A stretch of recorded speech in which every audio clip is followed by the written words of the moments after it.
Good evening, everyone. We'd like to call this meeting to order. The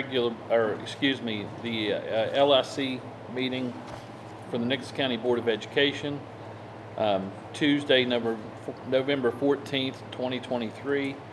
And at this time, please stand for a moment of silent reflection.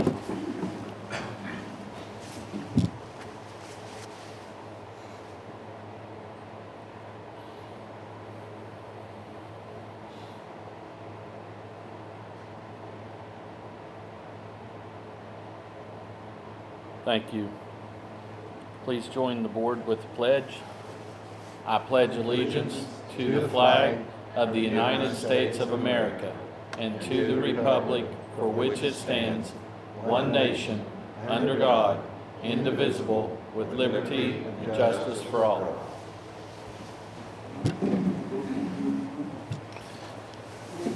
Okay, number 3, under the approval of the agenda.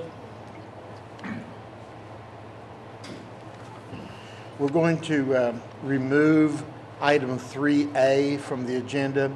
This was a possible request to ask FEMA for an extension, 4A, in case we didn't meet the milestones which was set for yesterday.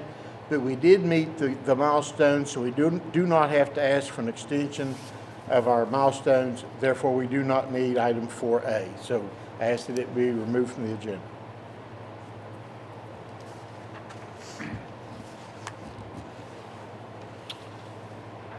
Okay, then we will go into action items 4B, discussion with possible action on the MOU for Richwood High School cheerleaders to use the Richwood Community Center.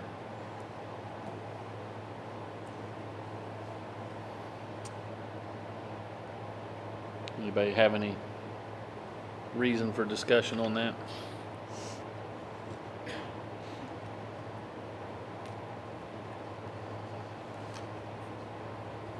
Okay, do we have a motion to approve the MOU for Richwood High School cheerleaders to use the Richwood Community Center? I make a motion. Mr. Green makes a motion. Do I have a second?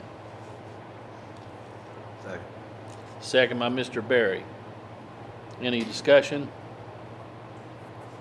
All in favor? Aye. Opposed? Okay, motion carried unanimously. Consent items. Payment of current invoices.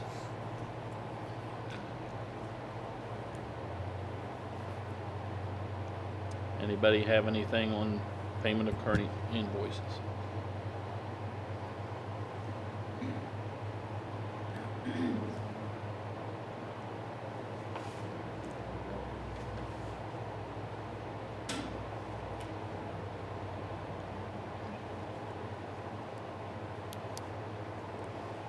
If not, do we have a motion to accept the consent items, payment of current invoices as presented? So moved.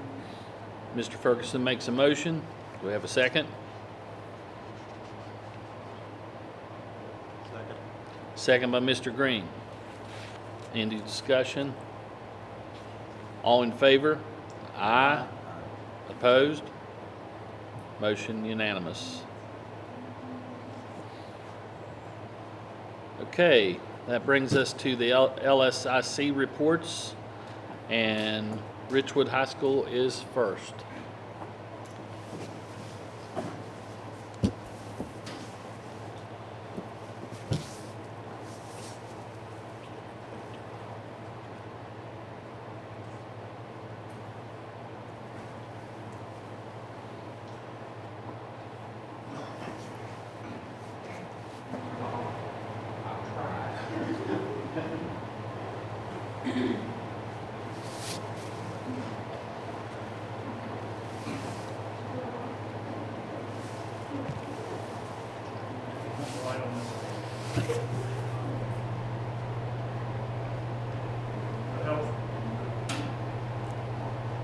Yes. What are you trying to turn off?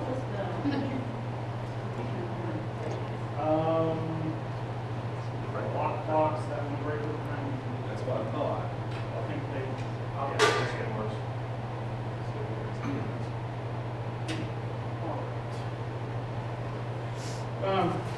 thank you all for coming today for these. We always appreciate the opportunity to share with you some of our information about our schools. And on behalf of Mr. Rowland, since he's the host here, welcome to the Beaver Campus, the House of Fruitful High School, Mutual Middle School.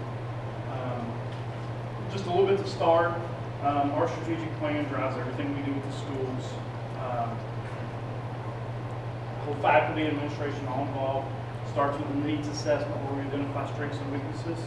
For our particular school, Ridgewood High School, graduation rate is one of our strong strengths. We usually meet and or exceed the state goal for that. Behavior is pretty solid. We obviously have some issues with things, but overall, we don't have a lot of behavioral issues to speak of. Weaknesses, these are what creates our goals for our strategic plan. Attendance, math, and ELA scores. Those are what we identified as weaknesses, and then that creates our 3 goals for the strategic plan, which we have a goal around each one of those. Some of the interventions we do to work with our strategic plan, we have West Virginia Gear Up program to work on graduation rate and college going rate. Part of that, they host FAFSA nights where parents are invited to come out, parents of seniors to come out to get help with their FAFSA. If they've never done that before, that can be quite a bear of a document. Requires them to put some tax information in and do a lot of other things. So we try to help them with that so that that's not a barrier to our kids being able to go to college, because if you've had anybody go to college recently, you know if you don't have a FAFSA, pretty much can't go. Our other college initiative there is we take several college trips. Monday of this week, they took a senior trip to Glenville. We took a trip to Fairmont State earlier in the year, and we're going to take a trip to West Virginia Tech. So we try to see a few of the different colleges around that some of our kids can go to, just to get them that experience, because a lot of our kids, especially our first generation college goers, don't know what's out there. So we try to expose them to that. Do Khan Academies, one of the things in our strategic plan. That's a support for math and English. If you don't know what Khan Academy is, you sign up for an account. You can take a diagnostic test, and then it will tailor instruction to your weaknesses so that you can get better for the SAT or ACT. Another area in that was we give the PSAT test to all 10th graders. They took that in October, and scores should be out this week for PSAT, so that kids can see that, look at strengths and weaknesses so they can prepare for the SAT, which is both our state accountability test that 11th graders take, and it's the test that gets kids, one of the tests that gets kids into college. So can earn them scholarships, promise scholarships, etc. iExcel is another tool that's used by the board, used by us that the board bought. I'll show you some iExcel down a little bit, but it does math and English.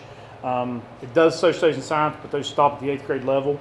But it's a math and English tool that they can do some diagnostic tests and get some tailored lessons, kind of similar to Khan Academy. Professional development we've done, we're getting trained. We do a lot of iExcel trainings. We have another one of those tomorrow in the afternoon.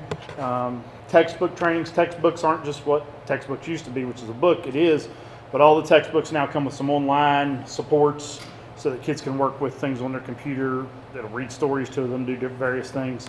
So those supports are there.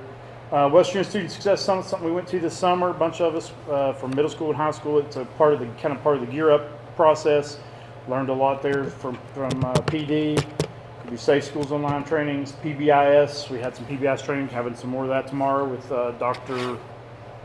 Harris from Marshall. And then the principals did some stuff with Stand Tall Steve, did some training, some leadership trainings there.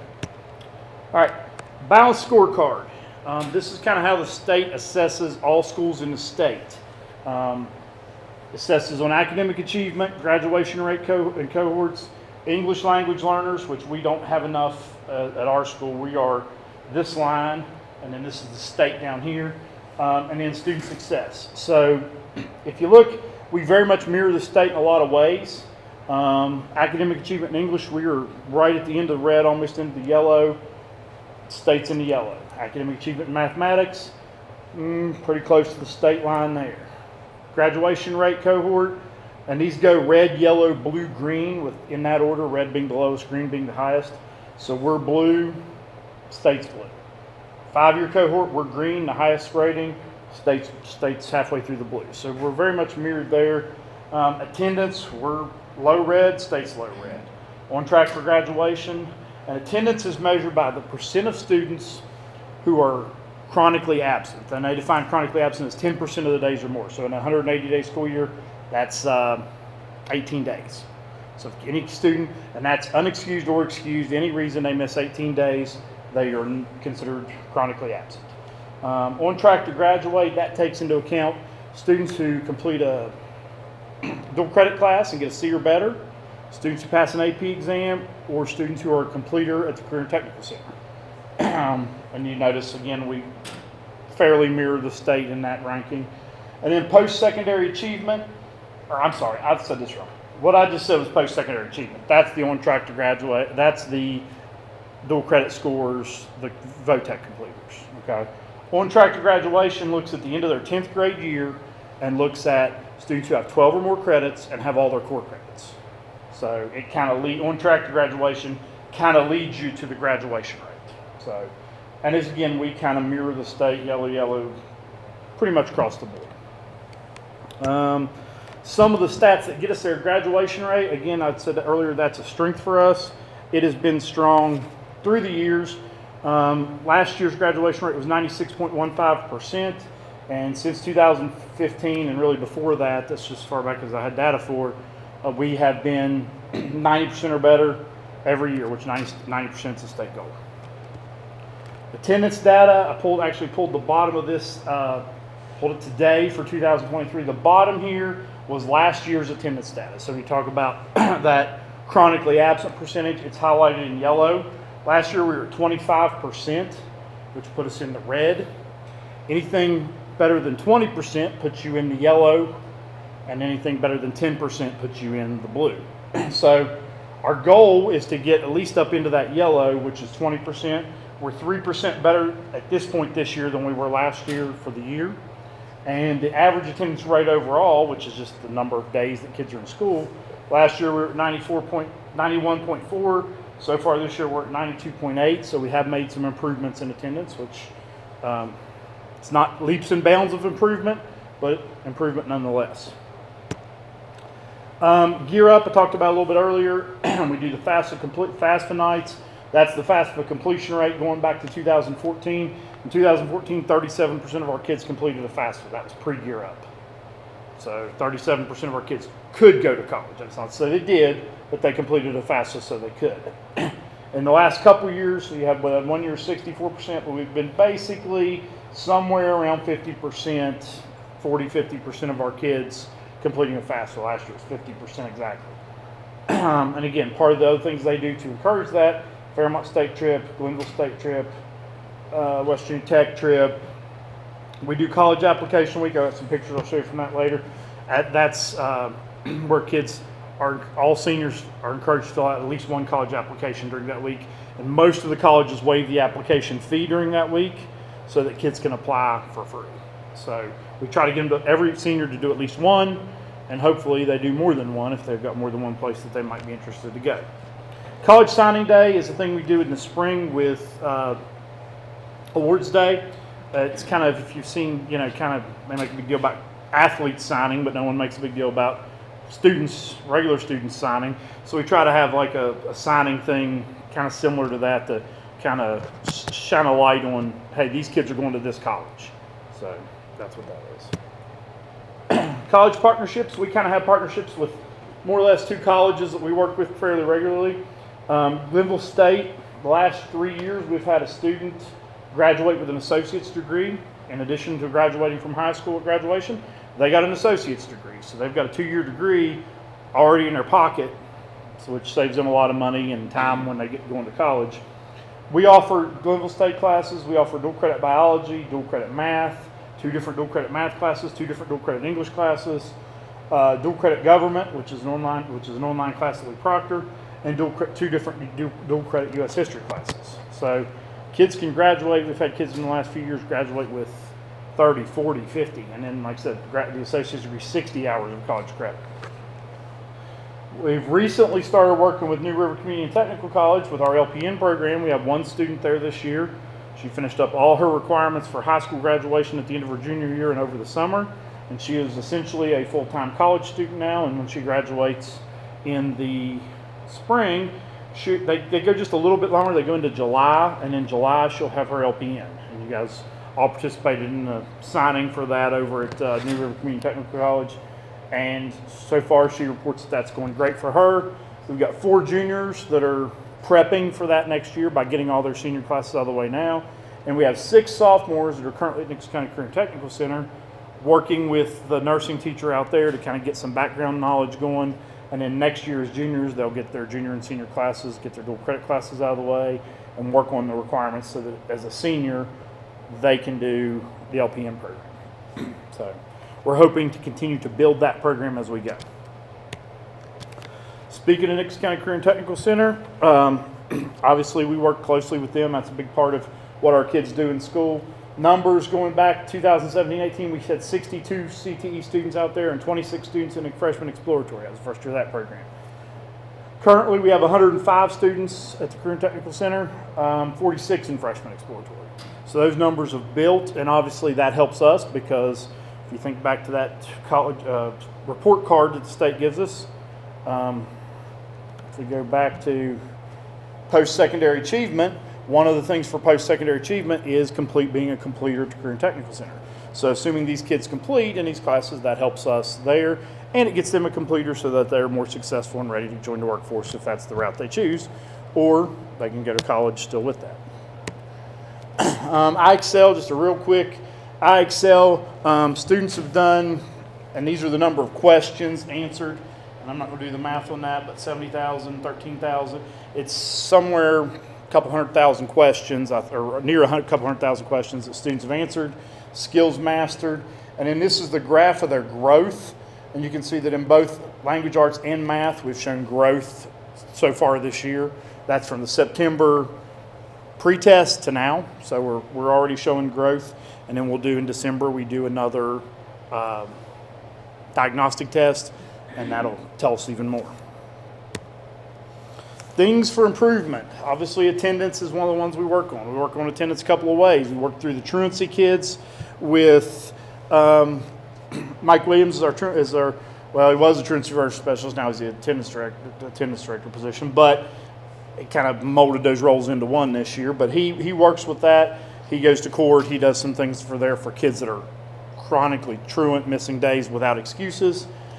Pat Matheny's our graduation coach. She works with all kids, but a lot with seniors. And one of the things she looks at is, are you here? And if you're not, she makes phone calls home and says, why aren't you here? You can't learn if you're not here.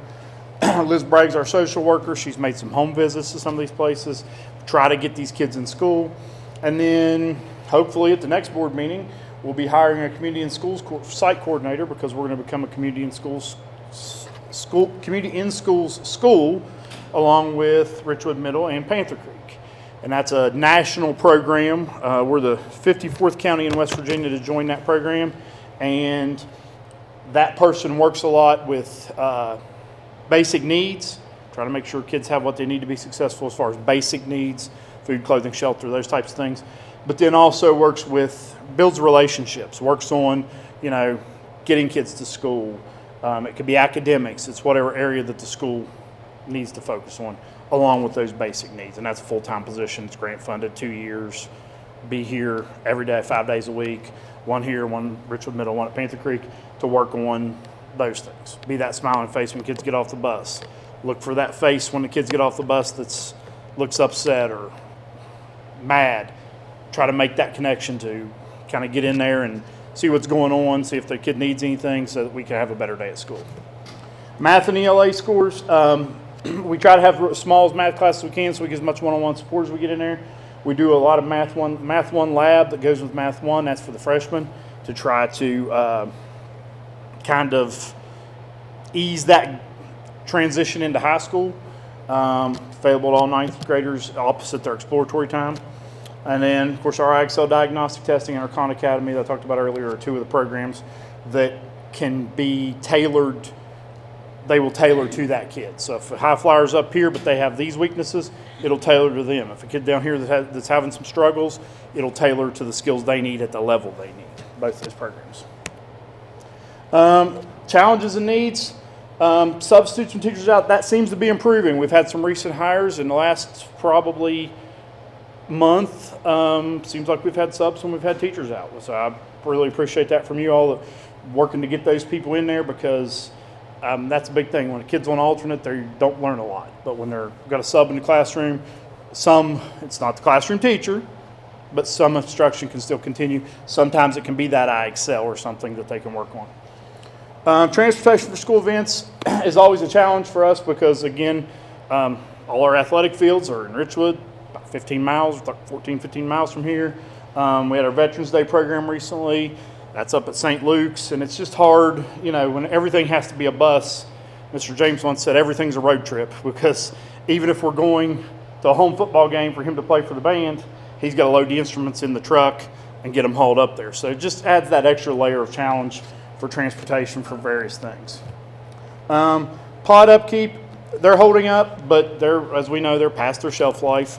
Classrooms are doing pretty good. Walkways, get a little rickety, so we're working on that. Currently, we have 4 vacancies we're trying to fill. We have English, math, chemistry, general science, and music. Now, chemistry, general science currently is filled by a certified teacher with great experience, and he's doing a great job. So not so much, we want to fill that job with a person long term, but for right now, we're in good shape. The others are filled by subs. So the music we share with RMS. And lastly, just a couple things here about student programs. Shop with the Lumberjacks program we got going on right now. We'll take kids from Panther Creek, Cherry River, and Golly River shopping. We got our Veterans Day program. We do blood drive. We got a blood drive coming up here fairly soon. RAISE is an anti-vaping, anti-tobacco program. A big problem in schools right now, so that's an organization that does that. And Gear Up and extracurriculars. And I just had a couple pictures I wanted to show you. This is a previous picture of Shop with the Lumberjack. This was during COVID when we did it a little differently. The kids shopped and we shipped it to the schools. What we do during now is we take those kids shopping. They take $100 that's fundraised from the community. They buy $40 for themselves, $60 for their family, so that it helps students who are in need, families who are in need in our area. Those are a couple pictures from Shop with the Lumberjack. At RAISE, this was the RAISE trip this year. They went on a youth summit to Charleston to learn about the dangers of vaping and tobacco and how to try to reduce that. This was college app week. All the kids filling out their college applications. Harry came from Fairmont State, and he talked with a variety of kids there that are interested in attending Fairmont State. They just did a bunch of things there. Gear Up, again, that's a Gear Up night where we're helping parents with an application, with college applications, and a trip to Fairmont State. And what just happened there? One slide to go. One second.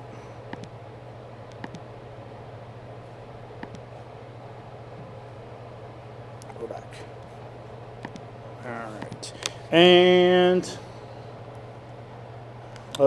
lastly, I wanted to take a moment to talk about our band has had a great success. Again, it's our largest extracurricular organization, 100 kids roughly, which is a huge part of our student population. Won some awards this year, and as you probably know, was selected to go play at the U.S. Capitol Christmas tree lighting here coming up at the end of November, which is a big honor. They did that in '76, which is the last time the tree actually came from the Monongahela National Forest. So getting to go again almost 50 years later is kind of a cool thing.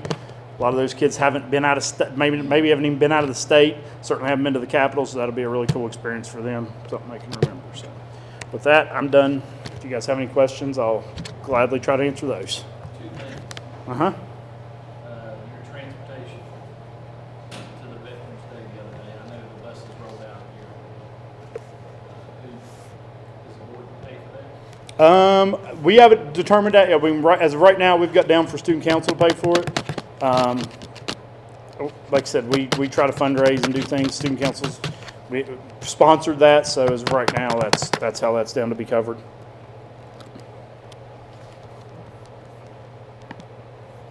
I apologize for not being there. I wasn't aware. Oh, you. Until my granddaughter called me. I think she emailed everybody, but maybe we got the wrong email for you. I'll have to make sure. But no, that was. We're going to try to do that every year. We've done it here in the past. It's really nice when we can do it out there's a lot more room than there is in the cafeteria, so that works out well. Of course, in a couple years we hope to be doing that in Richwood in an auditorium or a gymnasium. So, It was very well done. thank you. Yes, you did a great job. But, so, FEMA's not paying for For an activity such as that? we can request. I don't know if that's covered in any of the project worksheets or not for FEMA. We haven't done it in the past, so I don't know if they'll cover it or not.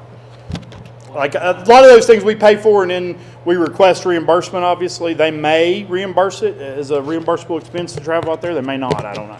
In my opinion, I don't think the school should pay I appreciate that. for it. Appreciate that sentiment. We will look at it. Okay. Thank you. And the other thing I had, how many kids do you have that take Spanish? Sorry, not very many right now. I think there's 3. And do you think there would be more students that take Spanish if there was an actual Spanish teacher at your school? There was. I think there would be, and the last time when we had one here and students were able to take it, and not travel for it, at the time it was put, we had 20 kids or so in Spanish 1, 20 or so in Spanish 2. We had basically a class of each. So I think there would be more, yeah. So we're looking at that too. Oh, thank you. Appreciate that too. Any other questions or anything I can answer for you Do guys? your classrooms have a set of textbooks available? Yes. Textbooks come, like I said, the textbooks come, we get a classroom. Usually what we do now is we get a classroom set and then we get the online resource that all the devices have to go with that. But there is a set of old school textbooks for when we buy like math adoptions up this year. We'll do a math adoption. We'll get a set of textbooks, classroom set, and then but with those, it's called Clever is the online resource that goes with, and all their books will come up on there, and they can use Can they check those out? Can they check the books. Yeah. We've checked some out in the past, when if kids needed them to go home. We try not to a ton because it is a classroom set, and if they don't bring it back, then if there's 4 English classes and 5 books don't come back, all 4 English classes are short a couple books. So Yeah, that's for us older people that are trying to help our children, and we're used to textbooks. right, and that's why we have the book. And like I said, we've checked them out in the past, but like I said, we try to limit to some extent how much we do that, because if we check too many out and kids forget them at home, then you're short during the school day, and that's never a good thing either. So. We had a minor issue last year where Terry and I both taught 10th grade biology. We only have one classroom set of books. We kind of had to split that, 25-ish books between both of our classrooms because I had 2 classes, she had 2 classes. So that made it a little more tricky for the kids that didn't have. As opposed to the old school method when you just had 100 kids and you ordered 100 books, because the online resources come with it. I think price wise, I don't know how it works out, but it probably is about the same price, but you get less books and access to all the online stuff, which some of it's neat. It'll read, if kids have, reading deficits, it'll help read text to them, has screen readers and things. So it's pretty neat in that regard. You said the Math 1 lab was available to the 9th grade. Mm-hmm. We don't require it. We've got some 9th graders that are really high flying and, don't really need the extra help in math. They get by with the math just kind of with the regular math class. They're sailing through and doing fine. It's available opposite their exploratory time, and we work with the middle school and kind of get a list of who might need it, and we put them in there. And then if we see that other kids are going to need it as we go, we make some changes. The ones that aren't in math lab opposite their exploratory time are at take High School 101, which is kind of an introduction to high school class. We work on note taking and we work on, just some of the skills they might need to be successful in high school. But if we see they're really struggling in math, we'll put them in math lab. So that they're all taking some kind of math. yes, they all have. Every student has, except for I want to say every student has a math class in high school every year, unless they got an embedded math as part of their CTE program. Like if they got embedded math 4 out of welding, then they're not taking a senior math because they got it embedded at the Career Center. But other than that, Students take Math 1, Math 2, Math 3, Math 4, just pretty much straight through. Ken Johnson's still doing your. He is he was the certified chemistry person that, with a wealth of experience, and he doing a good job in there. So we're certainly happy to have him. Thank you, Mr. Williams. Thank you. Oh, John. Go ahead. When you take the children's shopping program, how do they qualify for that? We work with the elementary schools and get a list from them. And I'm not sure exactly the criteria that they use for those selections, but we don't know who those kids are. We work with those 3 feeder elementaries and kind of work from that list. And we take as many as we can based on the funds that come in, So depending on the year, one year it was about 120 kids.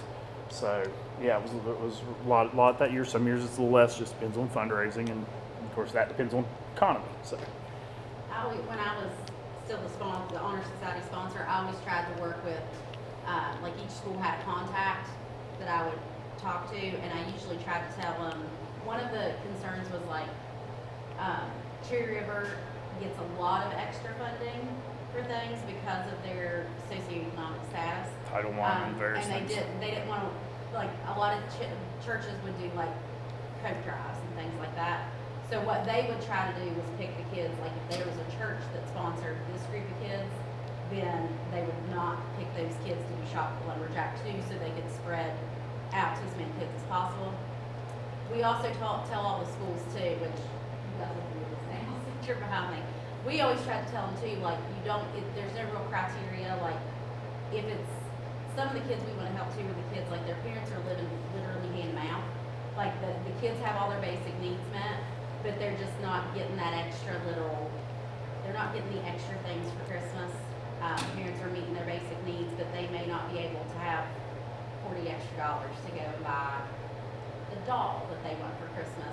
And it means a lot to the kid. Our kids get a lot from it because they see these kids that $40 to them is like you just wrote a check for $1 million. They can go buy this Barbie doll that's $10, to them is something. And a lot of our kids take those things for granted because they are very kind of privileged to be able to have that at home, and they don't get to see it. So it is a big deal for them to just be able to see that. It's a good learning experience for our kids and a good program, obviously, for the. And I had students that participated in that, and sometimes they wouldn't buy themselves a gift. Right. A lot of times they would just spend it on their family. And that's, our kids come back a lot and talk about it. Some of our kids get emotional about it too because they don't see this. And they come back and say, we told the kid, you get $60 to spend on your family and $40 to spend on yourself, and they'll buy themselves a little $5 squishmallow or something, and then they'll say, but my little sister really wants this, can I spend this? And the kids tell them, you spend that however you want to, but you're allowed to do this. And a lot of those kids won't buy for themselves. They have a baby sister or they'll say, well, my granddad, I love my granddad. We had a little girl one year that, her granddad, she and her granddad were just best buddies. Just a kid at Canterbury. And she wanted to buy her granddad this gift, and that was what she was really concerned about was Papa, and she didn't want to spend her $40 because she wanted to get for Papa. So we kind of train the kids a little bit before they do it. Like you don't have to stick strictly to the 60-40 split. You kind of let them lead the charge on it, but rein them in too. Don't let them go in and spend their $100 on a video game for themselves. Rein them in a little bit too, but we really don't have. There's a little budgeting lesson that happens there at Walmart too that day, where our kids and theirs are, they realize that, well, I can really only spend $93 because there's taxes, and they learn a little bit about that, and they also learn, to make decisions on budgeting, and so it's just really good all the way around. And we have some of our kids that will come back and say, well, this kid really wants to get this, and they don't have any money left. Is it okay if I just buy it for him and sneak them to him later? And we kind of try to discourage them, but at the same time, like, some of these kids work and have jobs, and if they want to spend $10 on a kid, like if their heart is drawn to do that, I don't ever tell them no, you can't do that. And some of them just do it without asking to, and they'll, at the end, after their kids are done wrapping their gifts, they'll hand them a little present. It makes it's just a really great learning experience for our kids, and we have kids now. We're seeing kids from the elementary schools that are now with us, and they're now the shoppers that are going back, and it's made a big impact on those kids too, that they're able to kind of bring it full circle Yep. and give back. That's really cool. Okay. Anything else? Now. Okay, go ahead. Yeah. Tell me to shut up. Okay. No, you're good. Since the band is receiving a local, county, state, national honor, can you tell us how they're doing on their fundraising? Honestly, I can't. I mean, I can, but I can't right off the top of my head because all that's routed through the band booster group. We route that through them. The checks were coming to them. So I don't know exactly how they're doing, but I think they're doing okay. I think it's coming in pretty. I spoke to Mr. James. Did you speak to Mr. James? What did he? And he said that they're over half. Over halfway. So yeah, they're making some headway. More checks come every day in the mail, I know. So I think they'll be okay. That's my hope. Is I think they'll be okay and they'll make what they need to get to go. So I think it's going pretty well. We want to make sure everybody knows they still need money. Yeah, oh, absolutely. And then yeah, so. And on that note, that was one of the things we were talking earlier about. Trying to do two fundraisers at one time. We got to shop with the lumberjack, and we got our band fundraiser. One cuts into the other. So.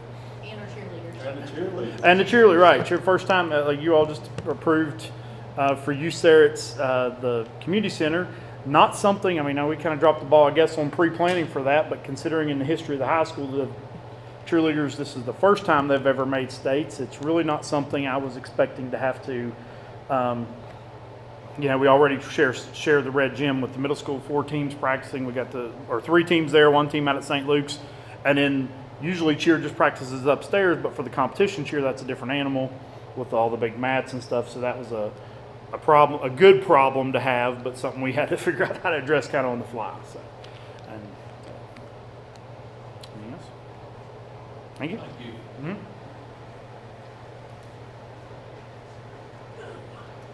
Okay, next, Ridgewood Middle School, Mr. Collins.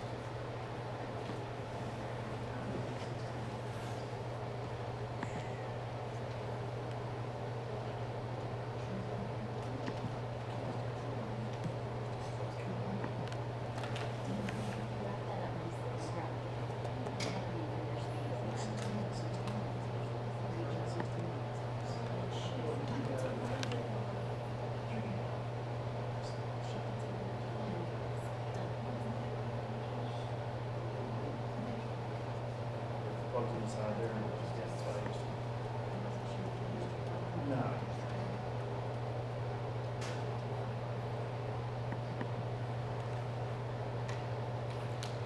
Technical difficulty.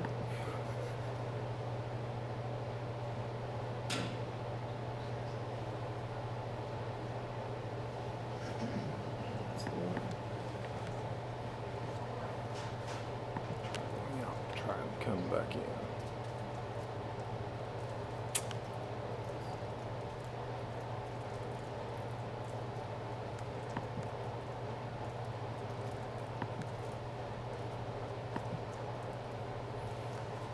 Okay. Want to thank everyone for coming over tonight. I'm glad to welcome you to Ridgewood Middle. Thought I would start off this evening. This is just sort of a little fun thing that our staff and students put together. At the beginning of the year, our teachers were talking about we have limited space, we have limited access to facilities, different things, we have to bus everywhere, whatever. And one of our main goals we decided for this year was going to be to give our kids the same experiences we would give them regardless of where we're located. So we decided we were going to do, and in fact 3 of my teachers just sort of said, hey, we need to do a school pep rally before the homecoming game. So this is a little dance-off that we put together between teachers and students during the pep rally.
as I say, main goal of that was, yes, to have fun, but at the same time, there were a lot of relationship building activities that went into that. The kids made up the routines. They found out that when they got to some of the teachers, they had to modify their routines. They didn't work so well. But again, it was a great experience for the kids. And if I can get it to move on now. Again, one of our main things that we want to do is give our kids the same experiences they would get at any other school, regardless of portable, temporary setting, whatever. Our Heritage Day, we had over 20 presenters here in the building doing all sorts of different activities. Mr. Moose was here, as you can see there, with the snakes. We had representatives from the French Creek Game Farm who were talking about wildlife in West Virginia. The National Forest Service was here with the crosscut saw. Sharon Glasscock was doing the timber industry and talking about sawmills and different mills in the area and how they all work together, and some logging history and different things with that. We had a couple of women doing jams and jellies, and they were actually giving the kids some entrepreneurship ideas on how they had actually started marketing their jams and jellies. We had folk dancing going on in the multi-purpose room. Leslie Boffman, one of our TISs, was here doing quilting with the students. We had all sorts of things going. Corn silk dolls up there were just amazing. And just trying to take advantage of some of the local resources, bringing people in. Again, tying into what Mr. Williams already said about the communities in schools, trying to get those relationships going. Our homecoming king and queen, of course. Thank you, Mr. Green, by the way, for crowning the queen that evening. I was at CIS onboarding, so I wasn't able to be there, and he graciously agreed to crown our queen. The Science Adventure School at the Summit Bechtel Reserve, absolutely phenomenal program. If you haven't heard about that, I could probably spend my entire 15 minutes talking about it. But great experience for our kids. Our kids went, spent a week there right at the beginning of the school year. Great way to get the kids in 6th grade building relationships, get them comfortable with teachers, get them to know each other. We originally had 2 teachers who were going to go. Unfortunately, Mr. Pryor ended up with COVID that week, and Mrs. Williams ended up going by herself. But again, great group of kids and a great experience for them. Get a Life, we've done that probably for 20 years now with the State Treasurer's Office. Awesome program where the students learn financial management skills and the importance of education beyond high school. The Capitol Christmas Tree Skirt Project was initiated originally by our art teacher, and it was really quite interesting the way it worked, because you walked into the classroom and you would see these kids sitting around in a circle sewing by hand. It was like you would expect a bunch of little old ladies at a quilting bee. But it was a great experience for the kids, and they made that tree skirt, and of course that ties in nicely with, since a lot of them have older brothers and sisters, and even some of them who will be going with the band to Washington, D.C. now, and maybe they'll get to see that skirt, I hope. And then just this past week, the WVU STEAM TAC was in here. Science, technology, engineering, arts, and math. The students you see there are building robots that actually created artwork. Just a phenomenal program. If you haven't seen it, I highly recommend that you find out more about it. I think all of our schools need that experience. I know they spent the afternoon, I think, at the high school then after us. So it was a wonderful day for our kids. Right now on our staff, we have 4 content area teachers, all fully certified at 6th grade level. 1 special education teacher, again fully certified. For our 7th grade, we have 4 core content area teachers, all fully certified. I'm sorry, that's not true. 3 of them are fully certified. 1 is pursuing alternative certification right now. So that is a misprint on that. And of course, we do have the 1 special ed teacher. Again, that one is pursuing alternative certification. The 8th grade level, we have one ELA teacher who's fully certified. We share a social studies teacher with Richwood High School, and he is fully certified. We have a science teacher who is pursuing alternative certification. We have a math teacher that's currently unfilled, and we'll be reposting that shortly. But we do have a day-to-day sub who is fully certified right now in that position for 8th grade. And we have a special ed teacher who is certified, who is pursuing alternative certification, but again is shared with Richwood High School. Beyond that, we have one self-contained special ed teacher. Again, that is a position that's shared with Richwood High School, and a classroom aide in there, and I believe there's another aide assigned to the high school. Ms. Hire? Okay. Related arts, we have fully certified wellness teacher, fully certified art teacher. We have one music and band position that is fully certified, and that of course is shared with Richwood High School. And then we have the unfilled music and choir position right now that is being filled by a day-to-day sub. So we have total of two positions that are unfilled.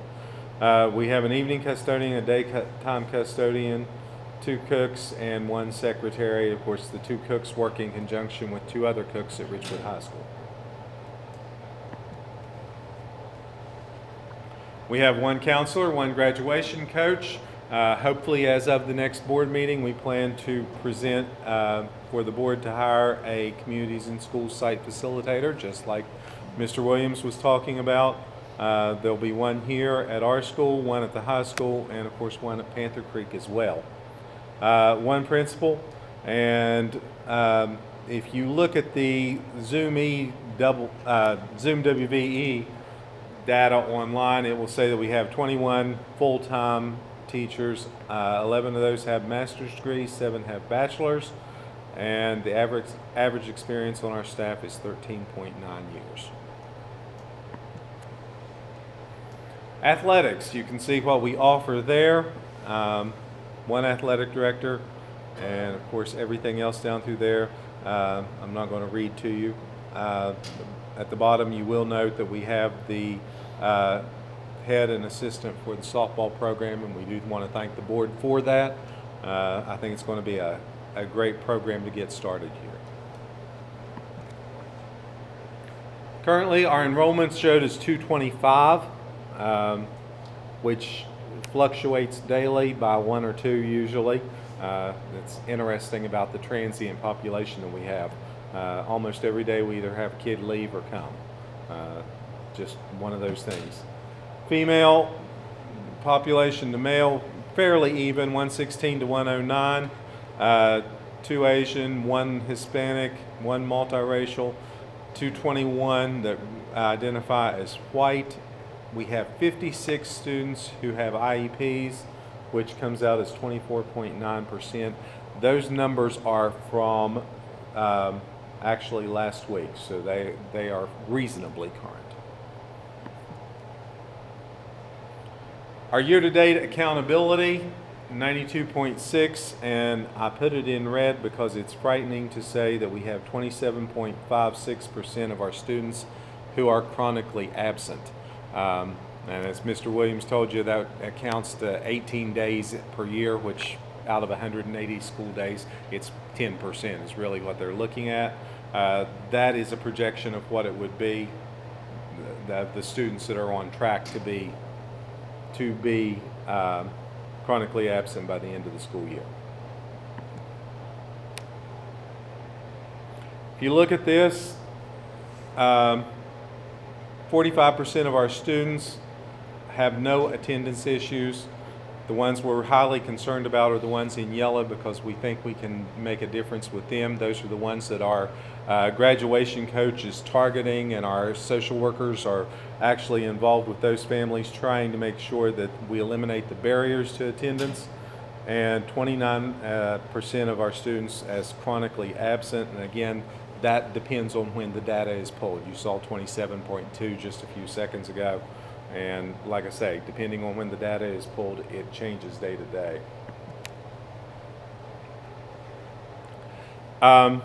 If you break it down into grade levels, you see that our worst problem is at the 8th grade level, and that generally follows the trend nationally that as the students get older, it becomes more of an issue. I think Mr. Williams and Mrs. Odell would agree with that, because the attendance issues just seem to, once that pattern is established, it's hard to break. Our 7th grade, you can see 38% that have no issues, and 48% with no issues in the 6th grade. And we just lost our internet connection.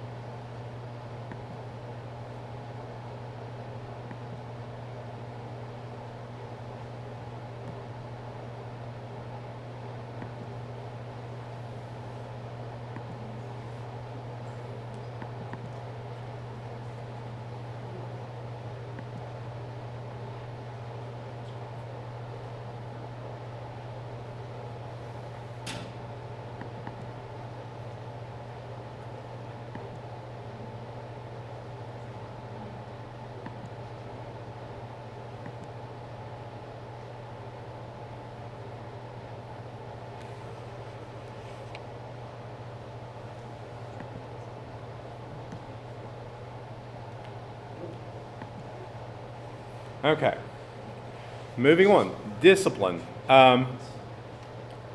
If you look, obviously, it's very easy to see our biggest issue is with disrespect, inappropriate conduct, and the rest of the issues that we have. Honestly, our discipline issues are fairly minor, but this is a big issue, and we're looking at trying to get some PBIS programs going to maybe help to address that.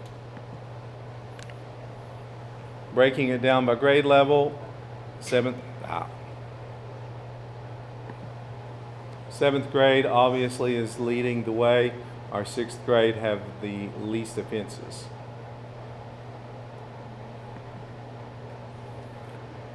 GSA, this is last year's test results, and one thing that we are excited about, if you look down at the summative ELA, we're starting to see these numbers in green and blue coming up. They are not where we want them to be, but they are much better than the year previously, because both of those would have been in the single digits. Same thing for math. This is just a middle school thing that we see statewide, but we're trying to get these numbers up. To have 55 students who are actually at mastery or above is a frightening percentage. Here you see the previous year, and as I say, you're looking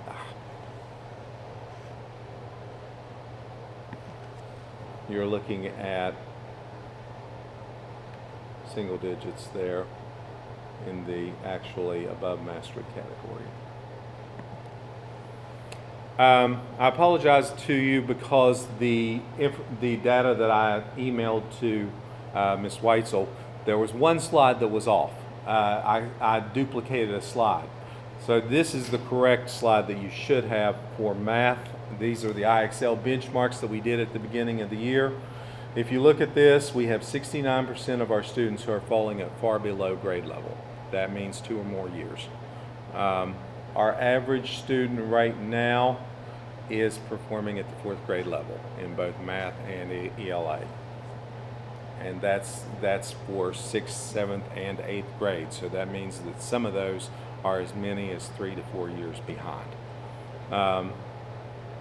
What is exciting, and I don't have that slide, but if you look at our 6th grade data, our 6th grade is our most successful level right now. In fact, in IXL, our 6th grade is outperforming our 7th and 8th grades.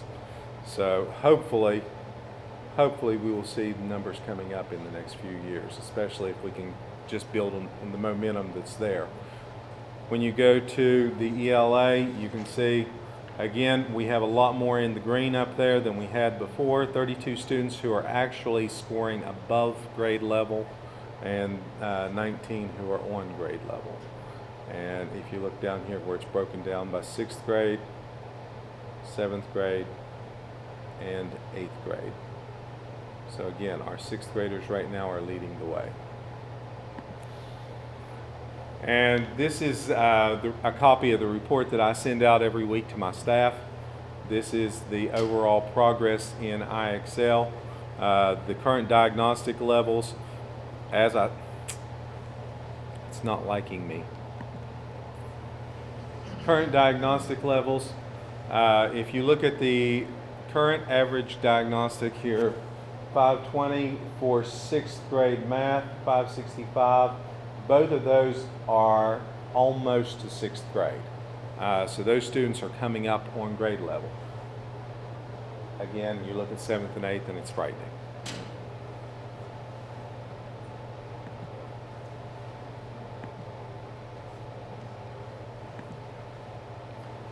Okay, things to celebrate. Obviously, we're excited about getting the Communities in Schools program going and getting a site coordinator here. Hope that we can make that happen within the very near future. Again, we're excited about our 6th grade progress, especially in math. Even the low scores that we saw for the 7th grade were huge growth over what they had the previous year. So we're excited to see that happening. Again, the WVU STEAM TAC that was here, great visit.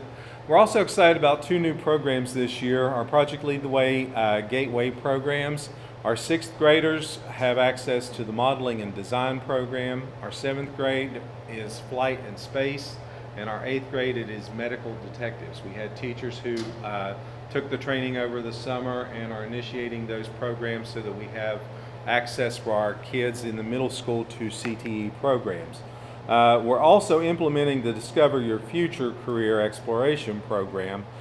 That is not as fully implemented as the PLTW has been, simply because of funding issues that we're trying to work out with Mr. Bayless right now, because there's a lot of expense to the general classroom teacher, and it also requires basically that every teacher in my building become a CTE teacher. They're all teaching that course 1 day a week. And again, the main goal of the Discover Your Future is to just expose kids to the different career pathways that are available out at the Career Center. What do we need most? Intervention staff, especially in reading. When you have kids who cannot read by 3rd grade, we know it's difficult to get them caught up in reading on grade level.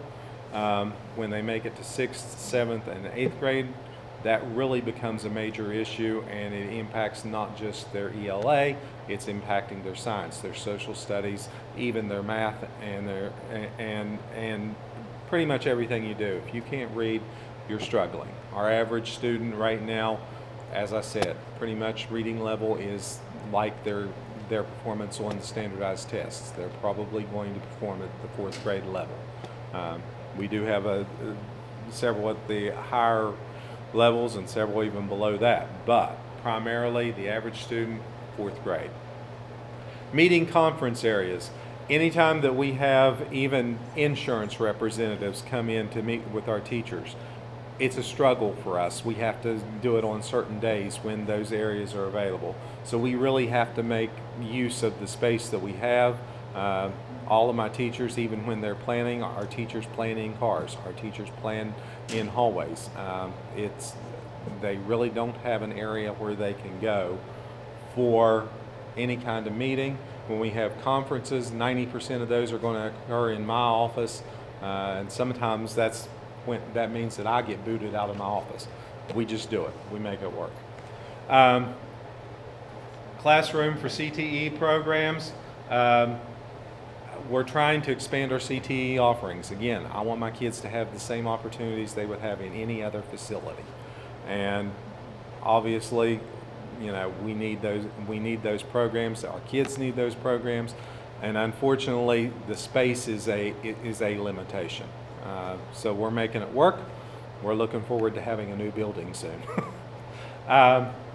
Last thing that's on here, assistant principal, athletic director.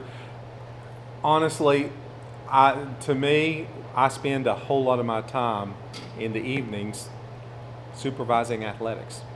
That's been a big challenge. I can't be the instructional leader that I need to be because I'm having to deal with discipline issues. I'm having to deal with a lot of different things, and I can't get into the classroom. Our numbers are a little bit low. I know that. Our enrollment numbers are a little bit low to qualify for an assistant principal. However, middle school needs an assistant principal. I think every middle school should have one. Just my 2 cents worth.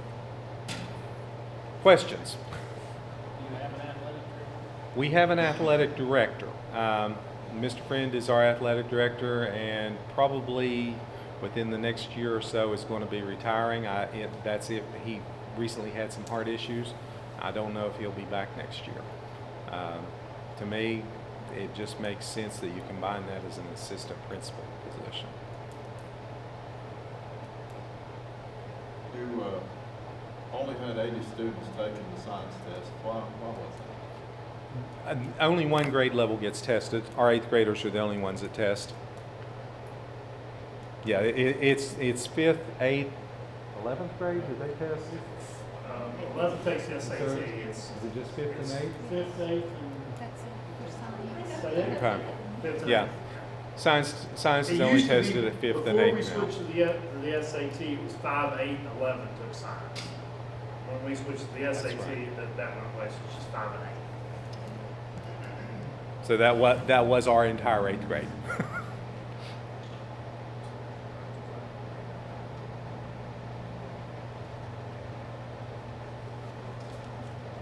Thank you, sir. Thank you.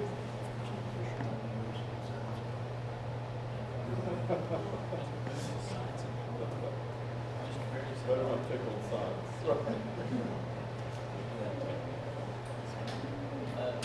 Okay. Next, we have Cherry River Elementary.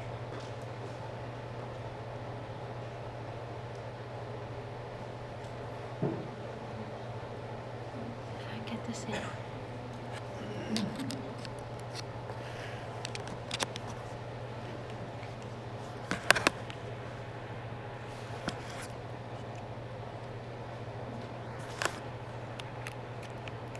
Oh my gosh.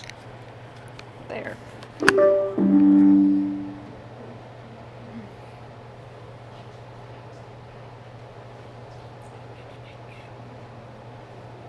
I don't know where to go to get it. I thought it would just pop up there.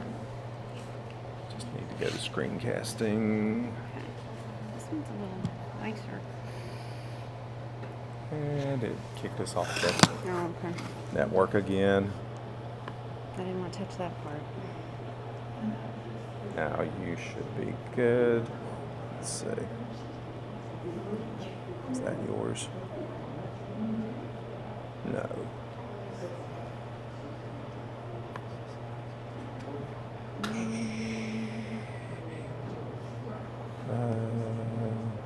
Should be. Don't do this file. Documents. Do you know what it's called? The actual thing, it was Yeah. just called presentation 12.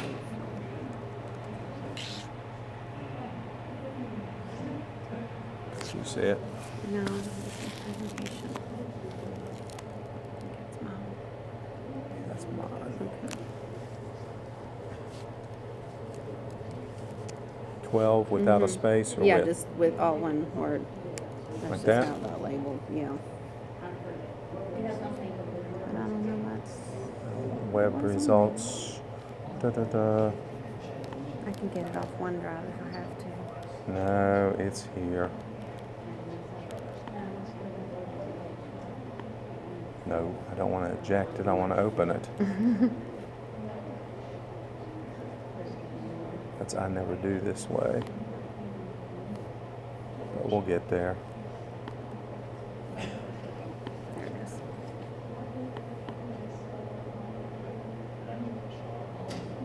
Okay. Thank you.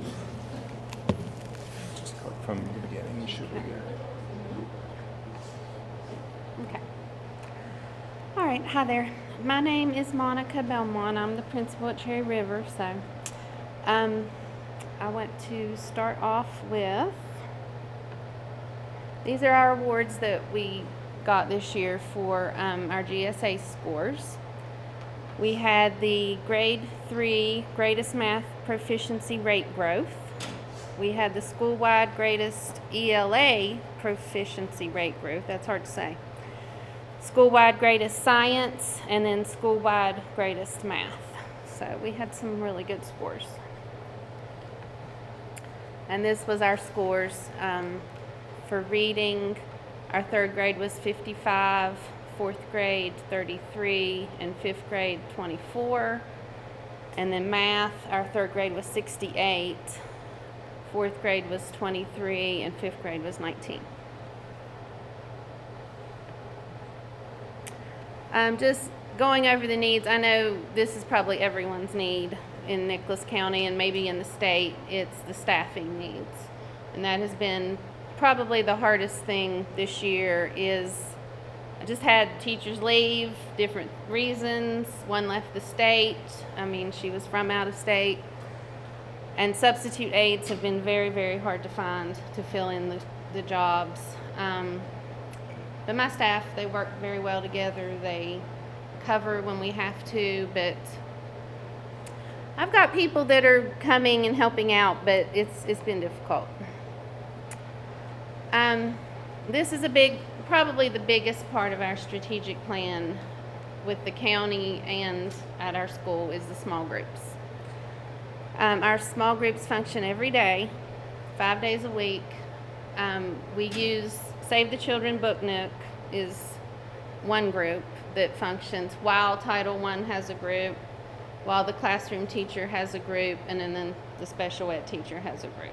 So that is very important to our instruction every single day. Susan Barrett has provided my teachers with a lot of help in terms of making these groups. Tony Nichols helps out also. They help us with the data, looking at it, grouping them into the correct spots. Because based on certain levels, they are grouped in a certain way into those groups that I just said. This is our IXL achievement. This was last week, so I was going to replace it today and I didn't, but it's actually up a little better than that in terms of proficiency. I don't know if you can see that, but this is grade level, average monthly growth, and their current diagnostic level. Just last week, I took this one today, so it's different than the one that you have that she sent you, because I wanted to make sure that it was better, and it was, because one of the grades was not doing it right, let's say. Kids will find a way to get in there and do what they want in IXL. So Susan Barrett and I targeted that grade and went in and said, okay, plus it's a new person in the room, new teacher. But we worked with them, went over where they should be, their levels. Now they have like a little game going. It's not a game, but they graph where they're at in IXL each month, and they can see their progress. And she's doing that with all the rooms, but it's really helped already. So that one looks a little better than last week's. Just to go over some of the fun things we've done this year, this was our fall festival. We had a lot of community involvement in that. We had a trick-or-treat line through the school. Our book vending machine was used for every kid that came. They got a coin to put in the machine, and they get a book out of it. We had book giveaways. We had drawings for door prizes. I think like 40 some community organizations came and contributed in some way to that fall festival. It was nice. This is a picture of our book vending machine that is provided through Save the Children, and the kids standing there picking out what book they want. So it's used, well, I've used it twice for the fall festival, and then we had another literacy night where they could pick out a book. But then I've also used it as like behavior rewards, attendance rewards. They love it. So it's really exciting for them when they get to get in line and pick out what they want. This is another picture of it where we had the big reveal when we first, it was like a grand opening of the book vending machine. So it was all wrapped up and it was exciting for the kids. This is our perfect attendance award. Not only did they get in the machine, but they also got to go out and have a extra recess if they hadn't missed a single day throughout the whole 9 weeks. So that was a good bit of kids that hadn't missed any school.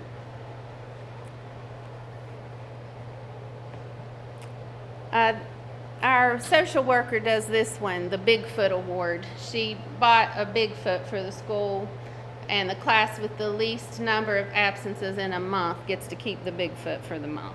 So I took a picture of that. So she kind of tracks it in a different way, and so we have a few rewards going for attendance. This is just a new job that we filled this year. Not a new job, but a new parent coordinator. And she used to go to school there, so it's kind of nice. Haley Scott, she's helping us in the library. She helps us plan community people to come in and read, and just all types of different parent involvement. So we were excited to have her.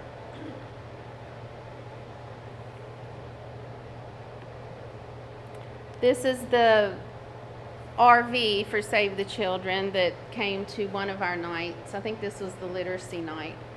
Sarah Miles drives that in and parks it and then brings out a bunch of books and sets up a table, and she gave out a book as the kids entered the literacy night.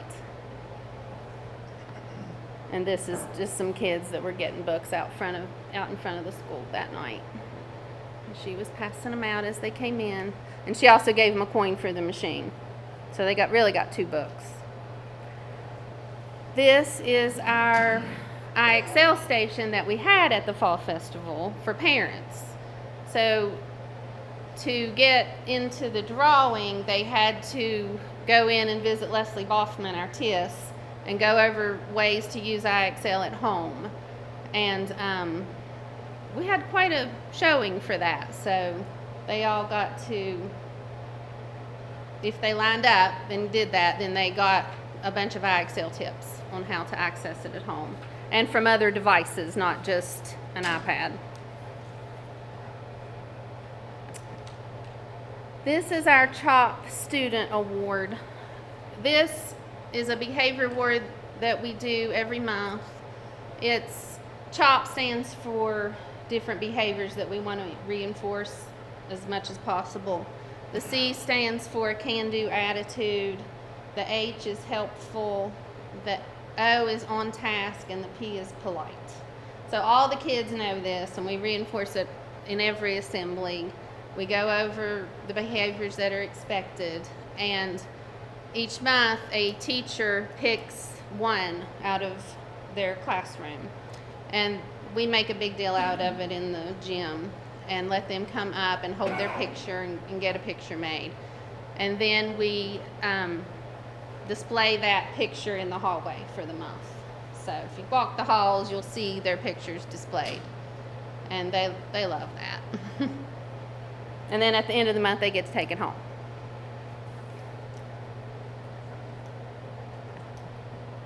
And finally, this is just a picture of construction. I just thought it was a nice photo for you all to see everything that's going on, and it really doesn't interrupt us that much. I mean, it really doesn't.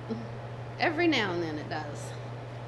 Like the other day it did, but sometimes. But most of the time, I mean, we just kind of function through it.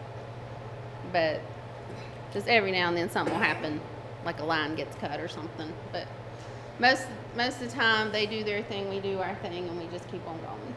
So, any questions? I just want to make a comment. Last Tuesday, we had a meeting at the Cherry site, Richwood site. So I went into Cherry River to observe some classes before I had the meeting. Went 4 classes. And just like she mentioned, all of them doing small groups. And the kids were all on task. Every one of them was on task. They were doing math. And they were all doing really, really well. I mean, it's not that I was shocked to see that. Right. But what I was shocked to see was all 4 classrooms carrying through with the small group instruction. Yeah, they do. So that, they did a really good job, and I told them so. Good. So I really enjoyed that.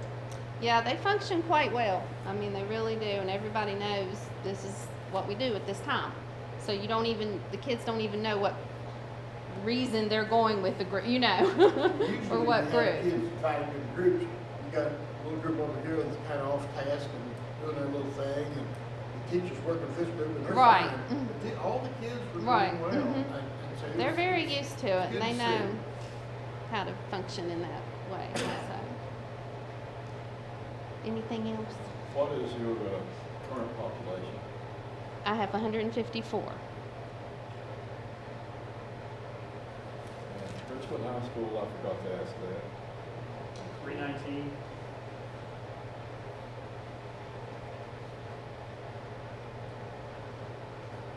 Do you have, are they working on construction both inside and outside? Mostly I've just seen them outside. Yeah, it's hard for them to do the inside work when school's in session. They did Yeah. that over the summer, and then when they did everything they could do inside, they had to be done on the 15th of August in order for the teachers to get in and get ready for classes. And then they went out. They may be doing some foundation work or some walls and things like that when their kids are not there, like on weekends or things like that, or maybe over Thanksgiving break, they may be doing some things like that. But most of it's outside. Yeah. And like, you know, it just kind of goes on, and we just have class and You'll don't. see some walls coming up pretty soon. Yeah, I saw. I don't know if it was that day, but it looked like a footer was being dug and stuff. So We've got a few more holes to drill. Mhm. it should be getting started. So I wish I had that wall that they made in that picture, but I missed it. That's a pretty wall. Very nice. So yeah, I wished I would have went back there and retook it, but I didn't. So. Well, thank you all. Thank you.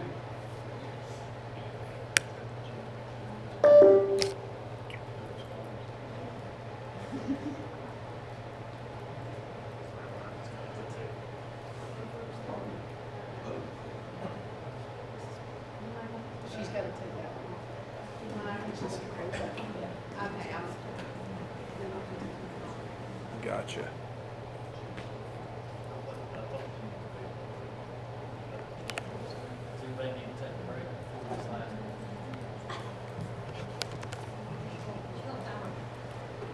So listen, evidently it saved the best for last. Because when I walked in, Mr. Prine and Mr. Beam were like, so it looked like 55 minutes. So I guess I'm going to take my time and go nice and slow for you guys. Okay, so I guess I'm going to take a different route here. We don't have a vending machine of books. That's pretty neat, though. I'd like to have one. I sent one to the principal. She deleted me next day. So I was good. All right, so I'm a data person. I've got to see it. I got to feel it. I got to make improvements somewhere. So I'm going to show you what we've seen. All right, so I always come with this slide every year, and I can tell you in 2015 where we are, where we were, where we are. We're working our way back up. We had a rough year in 2022, real rough.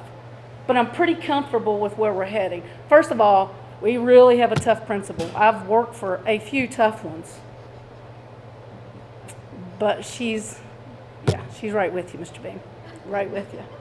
I almost see her when I see you. I see her. That's scary. It is a good thing. So we're really, last year we were only doing better than 54% of other schools. Right now we're at 75. I'm pretty impressed with that.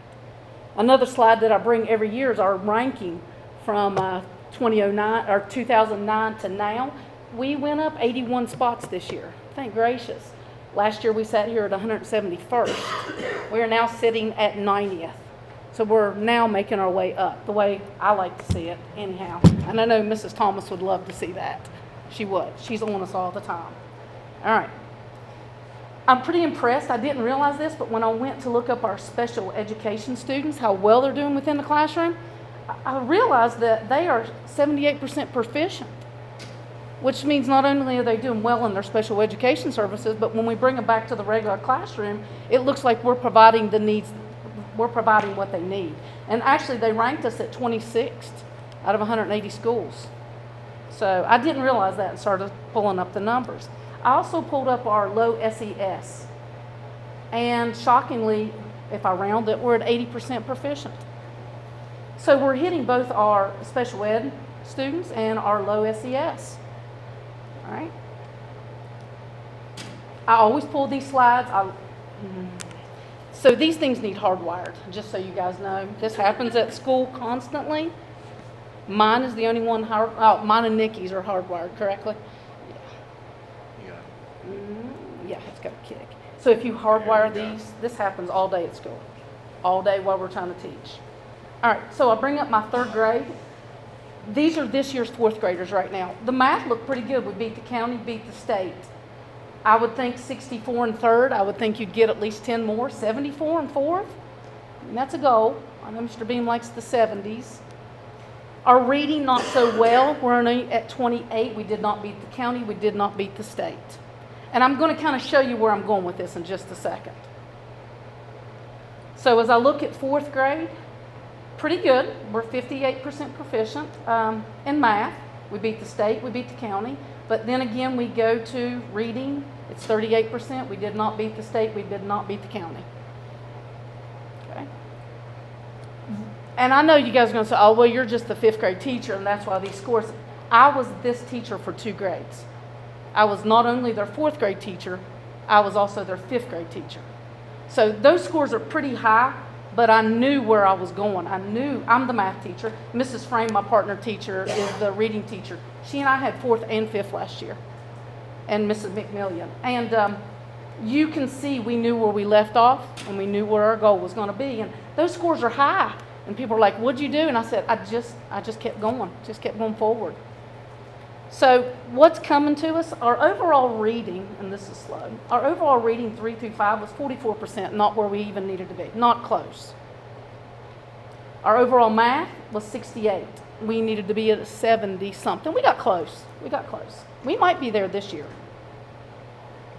So what happens is when we pull our IXL data, I don't know why people are not using this data. It's there, it's free. If you look at it, it's your grouping. I can tell you who, what, when, where, why. I can tell you when in 5th grade reading, my August benchmark, I had 2 kids that were reading on 1st grade level. I had 7 on a 2nd, 8 in the 3rd. Only 30% of these students came in ready for 5th grade. That's our problem. That's where the problem starts. I could probably, I'll say Mrs. Frank, can probably get 4th and 5th. So even if I put 4th and 5th together, we're at about a 48%. That's not even half of our students. So 45 days later, I pulled the second set of data, and let's just say we got to 5th grade. We went up. We went from 10 to 11 in reading, and these numbers are now starting to move the way we want them to move. And I'm up to 54%. But I should be higher than that when I walked inside the classroom. We're not close to being on target. And IXL tells you exactly where you need to be, and I don't know why we're not using the data. Data for 5th grade math, they only came in at 24%, ready for 5th grade math. So that means I've got to back up. Look at the 3rd grade and first benchmark. I had 11 students in 3rd grade. These are my scores. That's my problem. So when I took my first benchmark, of course, I'm going to make gains. I really made gains in this 3rd grade. Because then I've got them up to 17, now shifting the way I want it. I now have it up to 36%. But I'm still starting behind grade level. I should be on 5th grade level now. I wasn't. So if you're asking why middle school is getting the scores they're getting, I'm responsible for that. 4th grade, I'm still only at 40%. That's pretty good. 40% came in ready for 4th grade. That's why I'm telling you, these numbers are going to get better. And they didn't change much in 45 days. I'm pretty shocked, but they will. Fourth grade math was at a 24 ready for fourth grade. She's got them at a 48%. She's got 14 that it's on fourth grade or higher. That looks good for me. That's mine. That's what I need. These numbers have really shocked me because I said we're going to do better. I think this third grade is going to do better. This third grade coming in are at 60% on grade level. That tells you kindergarten, first, second, third really did their job. 68% now, and my 45-day mark. I can't wait to get this group. I won't have retired yet. I'll be getting close, but not there yet. Don't shake your head. First grade's my last year. Oh, come on. Oh, no. The math data was even better. If I can get the third, she can get the third and fourth, or second, third to move up, she would be at about a 76. And if she can get these two to move up, she could be at an 84%. That's well above your 50%. That's well above workable for the next grade, and it's well workable for the middle schools to start doing what they needed to do. They're starting behind because we're starting behind. How are we going to improve? Well, we have improvements we've made, but I'm going to tell you, if you're not using IXL data for your groups, targeting individual needs of these students, I'm going to drop here. Remediating doesn't have to be during class time. I can teach my fifth grade standards, I can remediate, I can also enrich all at the same time. I don't know why we're not. We're going to continue our 40-minute win. I love walk to intervention. I'm not a reading teacher. I wasn't a fan. I'm a fan. Kids are getting 40 minutes of reading on their level. I love it. The boss walks in one day and says, let's everybody jam on Fridays at this certain time because I need data and statistics and our geometry scores to go up. We're low, and I agree with her. They are low. So we have started that. We're doing it every Friday, and as you look up those two scores for data, statistics, and geometry, our numbers have improved. I think you'll see a better improvement on our state testing in those areas for Panther Creek anyhow. Grades K through 2 are doing an awesome job.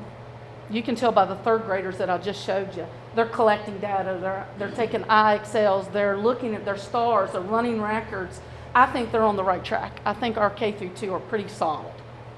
And as I said, we need to teach on level. I got to be teaching on level every day, and I need to remediate, and I need to enrich at other times during the day. If we do that, I think the middle schools will get a lot better. Did you time that, Regina? Other than that, I'm a data person, so I have to see it, feel it, look at it, and that's what I came up with. Any questions? So that the grade level that you want to, Okay. where would that be as far as COVID year? They're in my group right now. They're in 5th grade. Let me tell you, they've made tons of gains. Tons. So they would have been kindergarten. They're missing third grade skills. They're missing third grade skills.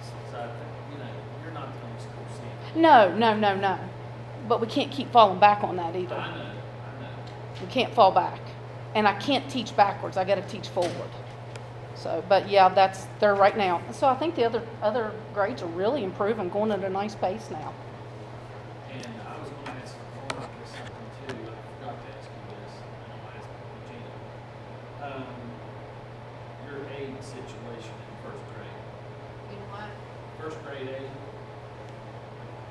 How many first grades you have? How many first graders? You have one class, Yes. so you have one aid.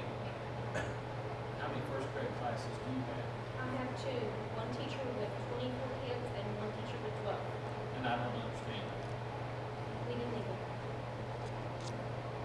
But we went with it. So It's I hard. have mentioned this to Mr. Beam, and I've mentioned it to Ms. Whitesell, and it will be looked at. Because the state pays for that aid.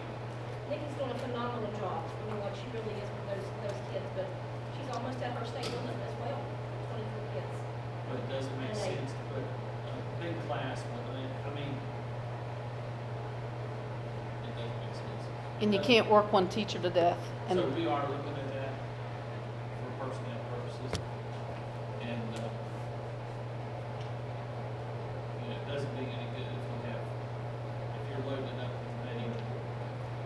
you're not getting the individual help to the kids that need it. Any questions? What? Uh-oh. Yeah. K through 3. Mhm. What do you attribute that to? There's a vast improvement, right? I mean, Okay, well, we're out of COVID, and I really think that Regina stays on top of those. I want to see data. I want to see records. I want to see. And I think that our data is driving us more than we ever have. I think data. And IXL provides it, and I don't know, like I said, why we're not using it, but IXL is driving our data. Like, it'll tell me who's in a small group, what I should be targeting, and where's the skill missing. And if you're not looking at it, you're just hurting yourself. Like, I don't know why. When Kelly was over there, Mhm.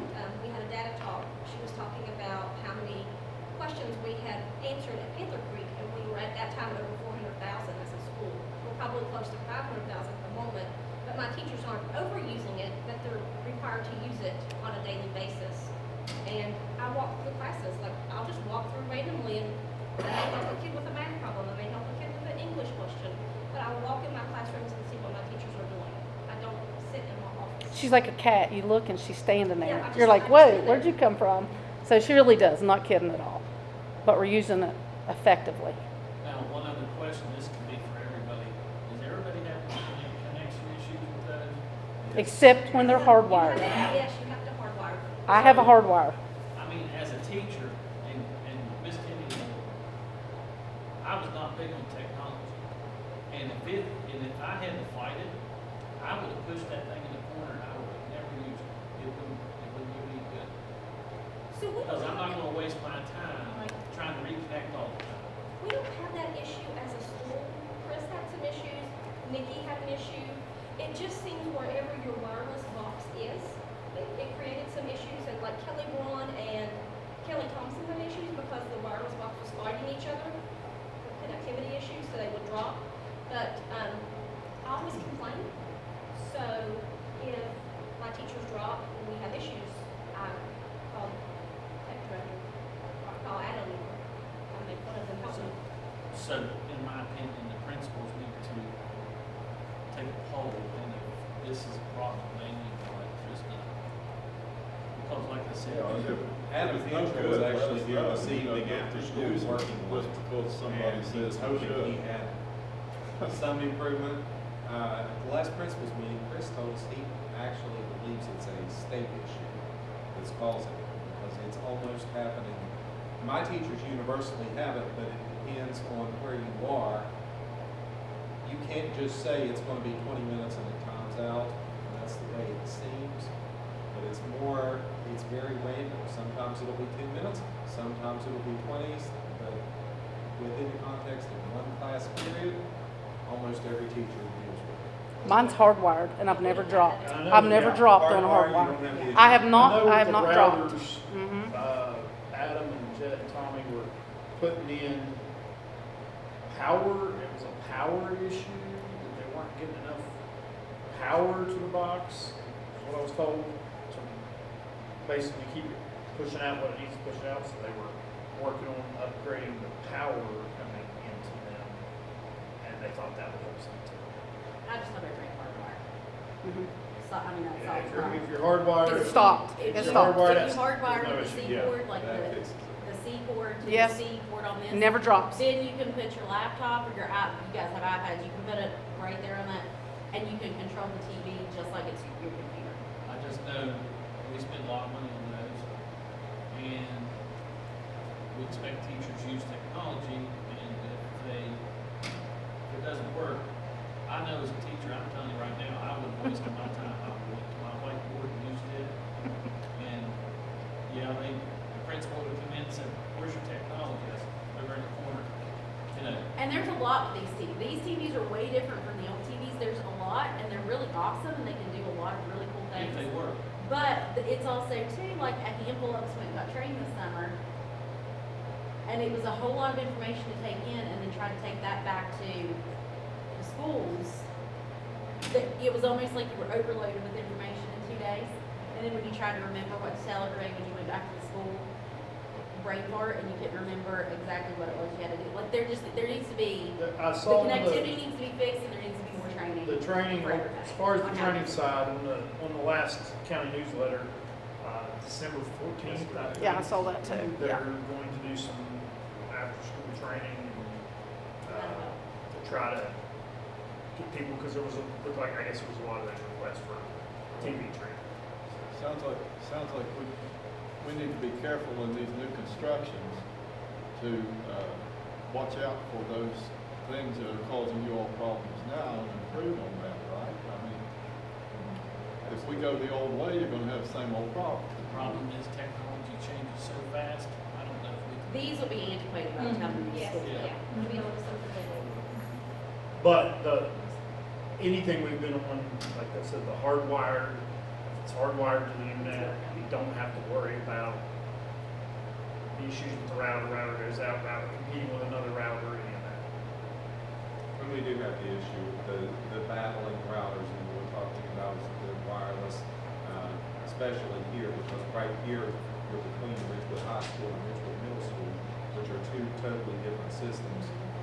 So we do have that issue. So if it's getting Ridgewood Middle School connection, and all of a sudden, for whatever reason, that router flutters just a little, and the Ridgewood High School connection becomes stronger, it'll want to, thinking it's doing the right thing, oh, let me switch to the stronger connection for you. But when it makes that switch, you get a drop. Sometimes that can happen within the school between classrooms. I know Pantry Creek used to be services offered, and they would come to do a presentation and couldn't get anything to work, and it was never fixed, as long as I was there. But It's good now, it's good, But I And- stay on it. it's good.